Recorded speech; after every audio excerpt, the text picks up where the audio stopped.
Ik heb gekozen voor Lit us daarom drinken van Gerrit Breedtler. Dat is het is eigenlijk een versje natuurlijk. Het komt voort uit Prediker. En dat is voor mij persoonlijk eigenlijk een leidraad voor het hele leven. Dus zowel voor mijn zakelijke gebeuren, maar zeker voor privé. Eigenlijk alles wat erin omschreven wordt, is wel hoe het leven is.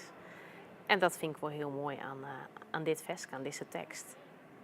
Voor alles is een oere, voor alles is een tiert. Alles gaat naar hetzelfde plak, maai als zonder striet. Er is een tiert van leidschen en die tiert is samar om. Een tiert om te vergriemen, die krijgt neer weerom. Alles is zo brekbaar, alles onvolslijn. Duizend worden sprutsen en daar is neer mijn zijn. Tuut je mij de moele, want leefde is als wien.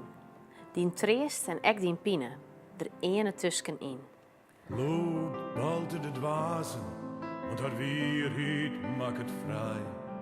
Maar wat al te makkelijk woon is, wordt lieke gauw bij. Let us daarom drinken, want die loopt naar de joen.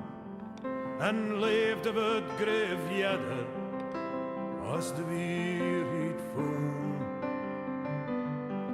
Een leven zonder wijsheid is een leven zonder licht. Maar een leven zonder liefde is een leven om een nacht. Let us daarom denken, nooit het winter wordt koud.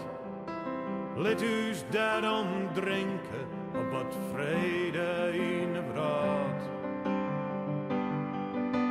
Alles is aanbreekbaar, alles onvolslijn. Duizend worden sprutsen, en dat is niet mijn zijn. Treestig je mij worden, keer de koude wien. Hoort je huis vervallen, tjen beter wieten in. Het is een tekst die voor Senne en mij, Senne is mijn man, heel belangrijk is. Het is een hele vrolijke tekst eigenlijk. Van je met de proost op de mooie dingen in het leven, je met de genieten ervan. Het kan allemaal voorbij wezen.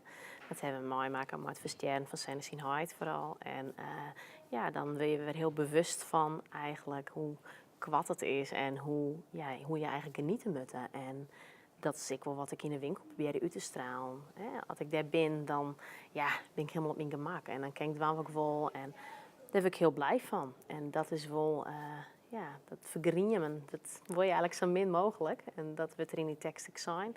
Er is een tiert die kerst vergriemen, maar de kerst hem ik pakken. Het maakt het natuurlijk wie was best. Iedereen heeft zijn tegenslagen. En dan vind ik dit nummer altijd, als ik daar dan naar luister, dan krijg ik een bepaalde rust. En denk ik, zo is het. En net was.